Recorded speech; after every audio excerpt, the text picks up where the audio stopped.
Montana's news leader, this is the MTN Noon News. Good afternoon and welcome to your MTN Noon News for this Friday. I'm Mack Carmack. We begin in Great Falls. The University of Providence is confronting serious financial challenges this fall. Challenges so significant, the school is now considering a drastic step to meet them. MTN's Tom Wiley has more on what this means for the institution. The University of Providence is facing a significant financial challenge, a multi-year budget shortfall that has pushed the institution to consider a rare and serious step, declaring financial exigency. So we needed to be more aggressive. Thus, the idea of acknowledging it publicly. For years, the university has relied on support from Providence Health System to cover its annual operating deficit, nearly $8 million a year. But that support is scheduled to end in 2027, leaving the university responsible for standing on its own. Interim President Caroline Goulet says the warning signs go back years. For years, they were subsidizing our budget. And so for years, we did not really think twice about it, right? So it was part of our annual budget approval where we would project revenues and expenses and subsidy. Without that subsidy and with enrollment falling short of projections, UP has been left with a multi-million-dollar deficit. University leadership attempted cost-cutting measures over the past year, including a small reduction in force. But Goulet says even aggressive cuts weren't enough. Because one thing that is quite clear is that if we don't address it now, it will be too late. A financial exigency declaration would allow rapid restructuring, program elimination, and staff reductions. But Goulet stresses it's not a sign that the school is closing. It is not a declaration of closure. It is not a declaration of bankruptcy. But it's more a declaration that we have a problem, we know we have a problem, and we're doing what needs to be done to address it so that we can be here in the future. The university is now reviewing every academic program, every department, and even its athletics to determine what is sustainable. Goulet says decisions will be swift once the board votes. Nothing is off the table. What it will look like, it will give us much more flexibility, and we'll be able to act faster. We will be more nimble. Goulet admits the process will be painful, but believes the university can emerge stronger. And many universities have gone through exigency for 6 months, 12 months, 18 months, and then they come out of it stronger. And that's our hope. The Board of Trustees is expected to vote on the financial exigency recommendation in December. Tom Wiley, MTN News. There's been a lot of talk already about the 2026 midterms after Democrats made some gains in this month's election.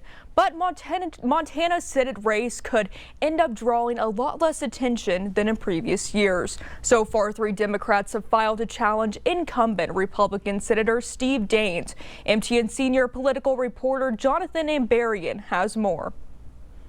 A year before the 2024 U.S. Senate race in Montana, voters had already been seeing political ads on their TVs for a full 3 months. But a year out from the 2026 race, there hasn't been nearly that level of attention on it. When Republican Senator Steve Daines won his second term in 2020, it was in one of the most closely watched and expensive Senate races in the country. This time around, national election analysts have largely projected Daines' seat as safe for Republicans. Daines has been a prominent ally of President Donald Trump, and Trump endorsed him back in April as, quote, the best to represent you. But Democratic candidates have started coming forward to challenge Daines. Riley Neal is a former publisher and state lawmaker from Livingston. Last year, she made a write-in campaign for U.S. House. Immediately afterward, she announced plans to run against Daines in 2026. She's been holding town hall events with voters around the state. The first person to show up, they're going to get that engagement from Montanans. They're going to be able to listen to their concerns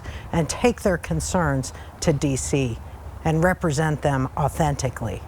I think that we've dropped the ball when it comes to being on the ground, especially in rural Montana. Michael Blackwolf of Hayes is a first-time candidate. He works for the Fort Belknap tribes as a historic preservation officer. He says he decided to get into the race because he believes average Montanans aren't getting what they need. Our main asset for Montanans right now are our children and our grandchildren, and we want to keep them here. We want them to be Montanans. But if we kind of keep going that road that we're going right now, you know, we're going to start losing our children and grandchildren. The 2018, 2020, and 2024 Montana Senate races each saw tens or hundreds of millions of dollars in spending. There's no indication there will be anything like that type of spending in 2026. I asked the candidates if they thought it would be a bigger challenge to run against a well-known incumbent without that type of advertising behind them. We don't need $150 million to win an election in Montana. We need to get on the ground and listen to citizens' concerns, because there's an entire delegation that's not doing that. This is going to be a very hard race. This is going to be a very long race, but at the same time, I think this is also a very winnable race. A third Democrat also filed campaign finance paperwork, Michael Hummert of Helena. In 2024, he ran against U.S. Senator John Tester in the Democratic primary. I reached out to Hummert's campaign, but haven't yet heard back. In Helena, Jonathan Ambarian, MTN News. Two Democrats stepping up to challenge Republican incumbent Troy Downing in Montana's Eastern Congressional District. Downing, who served one term in Congress, has Donald Trump's endorsement heading into 2026.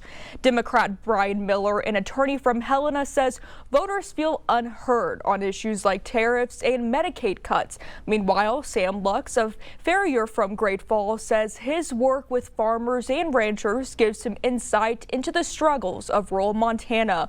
Both Democrats say they're running positive campaigns and will support each other after the primary. Montana's Western Congressional District race is also taking shape, with two Democrats stepping up to challenge Republican incumbent Ryan Zinke, who served as Interior Secretary under Donald Trump.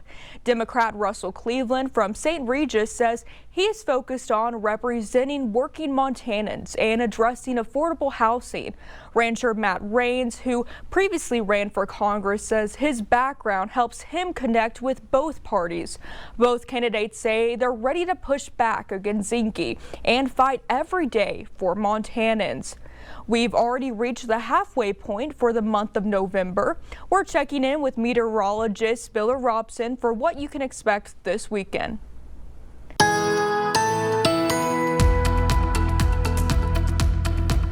Well, happy Friday, everybody. We do have a trough making its way through that has rain and snow associated with it and some cooler air behind it. Some of us, western side of the state, on the western side of the front there, probably already seen our highs today, or you may get just a few degrees warmer before the temperatures drop as the afternoon goes on. So we've got those 50s and even some 60s. Look at that, our warm spot Sheridan, 73 right now.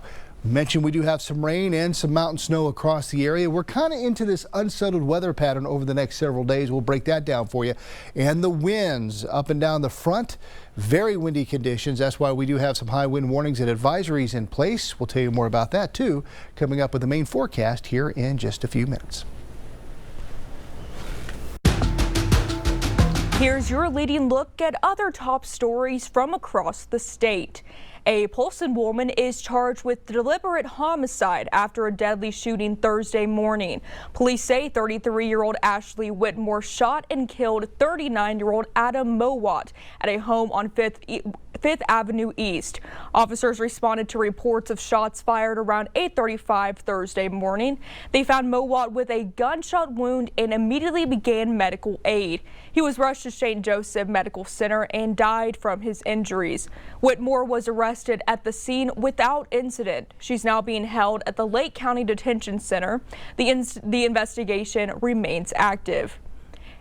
A Bozeman man was killed at a construction site at the Yellowstone County Club in Big Sky. According to the Gallatin County Sheriff's Office, 27-year-old Chance Dutcher was unloading pallets of street rock from a truck using an integrated crane. Deputies say a pallet fell off of the crane and onto Dutcher. He was pronounced dead at the scene. And the Northern Cheyenne tribe says a woman was attacked by a pack of dogs of at least 9 earlier this week in Lame Deer. Family members say the woman, who is pregnant, had to be flown by helicopter to a Billings hospital. Tribal officers report 7 of the dogs were killed, while 2 are still on the loose. This comes just a few years after a man, Duke Little Whirlwind, was killed in a similar dog attack on the reservation in 2021. The latest incident has residents calling for tighter control of stray and aggressive animals. Big news for first responders in southern Montana. Congressman Troy Downing says $2 million in federal funding has been secured to upgrade Red Lodge Fire Rescue. The money will expand the fire station, add training space, and improve facilities for volunteers who serve 2,000 square miles for search and rescue. Downing says rural fire departments are the backbone of Montana's emergency response. And Chief Tom Kuhn says the upgrades will help their volunteers stay ready for wildfires, floods, and other emergencies for decades to come. A $5 million revamp of the Miles City Fire Station is now underway. Construction began in July after voters approved a bond 2 years ago, following safety concerns that forced firefighters to work out of modular homes for more than 5 years. The original station was demolished after structural damage from a fire apparatus running on concrete made the building unsafe. Interim Fire Chief Eddie Candudge says the new facility will house everything under one roof, including a training facility for the fire department and EMS.